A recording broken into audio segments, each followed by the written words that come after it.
John F. Kennedy once said the rising tide lifts all the boats. It's true for people, it's true for countries, it's true for the world, and it's true for the comic book industry. The 1970s were a difficult decade full of war, oppression, a Watergate scandal, and the Cold War continued to hog the headlines with nuclear proliferation pacts between world superpowers. In late 1977, the movie Star Wars was released, paving the way for the nickname given to Reagan's Missile Defense Plan. The economic and energy depressions of the 70s and early 80s were brutal for publishing companies and for the comic book industry.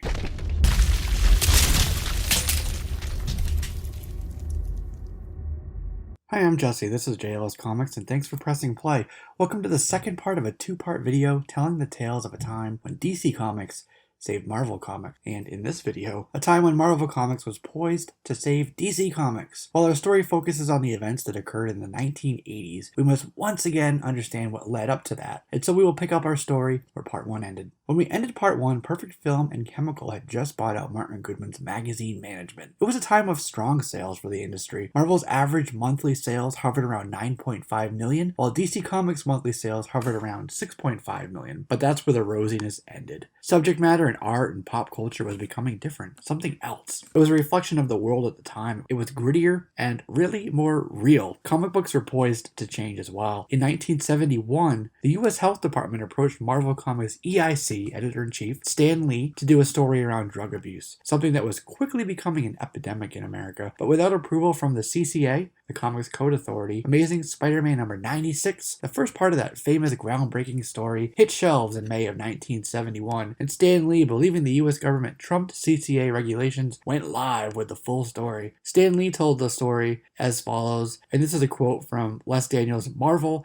5 Fabulous Decades of the World's Greatest Comics. I got a letter from the Department of Health, Education, and Welfare which said, in essence, that they recognized the great influence that Marvel Comics and Spider-Man had on young people, and they thought it would really be beneficial if we created a story warning kids about the dangerous effects of drug addiction. We were happy to help out. I wove the theme into the plot without preaching because if kids think that you're lecturing them, they won't listen. You have to entertain them while you're teaching. Afterwards, the CCA was updated again, adding a section on how to approach the depiction of drug use and stories. Thus, the Bronze Age of comics was kicked into high gear. It was just a few months later, in 1971, that Green Lantern and Green Arrow busted a drug racket in the now famous issue number 85. But despite a change in comic books to reflect the time, sales continued to decline. Both Marvel and DC struggled to find a footing, and by the mid-1970s, when gas prices were rapidly inflating, comic book sales had dipped to just 5.5 million for Marvel, and no better than 4 million for DC Comics. Martin Goodman ended up stepping down in 1972, which paved the way for Stan Lee to become publisher, and Roy Thomas to step in as editor-in-chief. Incidentally, it was in 1973 under Roy Thomas that Perfect Film and Chemical renamed itself as Cadence Industries and renamed magazine management as Marvel Comics Group. To make up for these sales, comic book prices seemingly increased yearly from 12 cents to 25 cents in the space of just 4 years. This was a few years before the direct market began and a time when retailers weren't selling comic books, as with most luxuries, and sought to make room for more profitable magazines. According to one source, DC Comics under IND made 80% of its money from 3 magazines, and none of which were comic books. In 1974, Roy Thomas resigned and Len Wein came on for about a year and a half as EIC. Thomas stayed on with considerable influence as a staff writer, and it was under Len Wein that Marvel revived the X-Men with a big hit of a book, Giant Size X-Men number 1. In 1975. Now here's where our story takes a slight but very important detour. 1975 was also the year that Roy Thomas met with George Lucas and Lucas's friend Charles Lippincott to hear about a little space opera that would begin filming in Tunisia the following year, 1976. Lucas loved comic books. In fact, he was a co-owner of a comic book shop in New York City's Upper East Side called Super Snipe Comic Book Euphorium. Stan Lee had already turned down the proposal from Lucas and his friend. Thomas was on board. He said at one time in an interview, "I was open to the idea. I like space operas. I'd always enjoyed Planet Comics as a kid." In 1976, he finally convinced his superiors to gamble on a 6-issue adaptation of the movie. That, of course, was Star Wars. One selling point, Marvel paid 0 licensing fees. George Lucas, and this is a quote, George Lucas and his people were just happy to have a comic book out, therefore advancing publicity. And this would be a massive hit for Marvel Comics, selling around 280,000 copies per issue. Jim Shooter later recounted the time, saying if it were not for Roy Thomas and his fight to get Marvel to publish Star Wars, Marvel would have gone bankrupt. Those sales at the time kept Marvel alive. That's an interesting side story to our tale of Marvel saving DC, but it is vitally important to the story.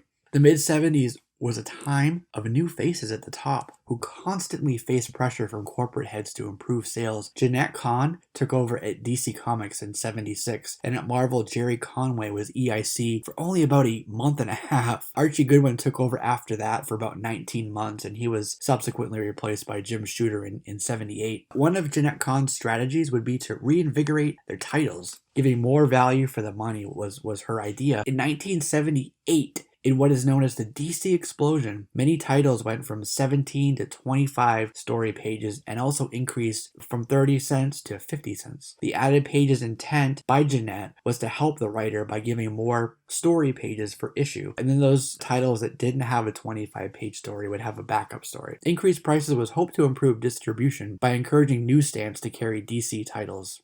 Enter the White Hurricane. 3 weeks after the DC explosion began, the Great Blizzard of '78 hit. That winter was harsh and crushing for the industry. Sales crashed even farther down. Soon thereafter, orders came down from Warner Communications to cut the DC line in half. Truth be told, this was already in the works. I mean, they really couldn't have known the results of the DC explosion after a mere 3 weeks. With fewer titles with smaller print runs, Warner hoped that this would improve sell-through rates. Prices dropped back down from 50 cents to 40 cents, and the page count for the story went to 17 pages again. Other media was being pushed out and IP was being licensed, but without aid to the publishing division for Warner. Not even Donner's Superman movie, critically one of the best that year, could help the sales. It was at the same time that Marvel had over 50% of the market share, which would climb to nearly 70% over the next few years. 1979, Phil Suling of a regional distributor called Seagate crafted a deal directly with Marvel for deeper discounts, but without the returnability that the newsstand market could have for unsold copies. Now, these would come directly from the publisher, bypassing the distributor method that had been used for decades. It was such a good deal for Suling that he maintained a virtual monopoly of distribution all the way up until New Media sued. Once that happened, New Media was able to acquire a piece of Seagate, and then a bunch of these other distributors split off to become independent distributors. Thus,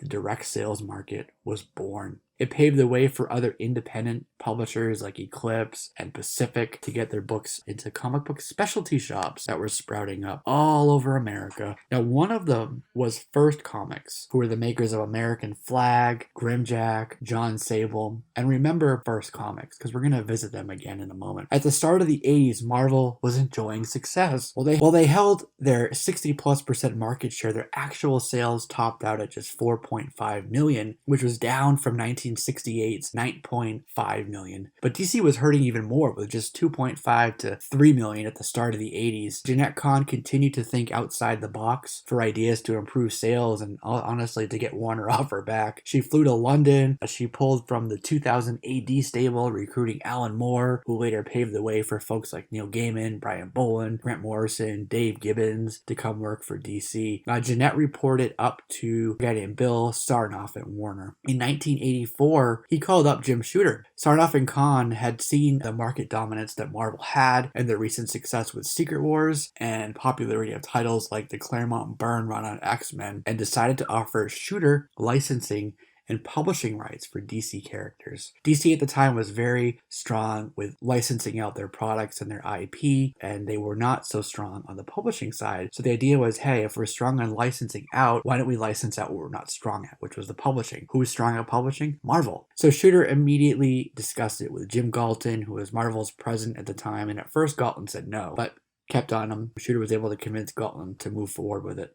Told him numbers, told him how much profit they could make. Marvel was going to publish Superman, Batman, Wonder Woman, Green Lantern, Teen Titans, Justice League, and the Legion of Superheroes with a estimated 3.5 million profit projection. Word got out in the bullpen. Somebody had mentioned it to somebody, or somebody overheard somebody, and John Byrne was super excited. He'd been wanting to write Superman for a long time. He, as quick as he could, approached Jim Shooter with an idea and an already complete cover for a Marvel first issue of Superman. He really wanted to do it. And at that time, it was a go. Sarnoff had met with the Marvel folks, and they were going to start negotiations. But remember, I told you to remember First Comics, that little upstart publisher who took advantage of a new and burgeoning sales market. Well, here they are again. First Comics took Marvel Comics to court, citing their near 70% market share and citing antitrust violations. They said Marvel flooded the market to push out First and other independents, as well as getting huge discounts from World Color Press, who was their publisher. The lawsuit killed the Marvel and DC deal.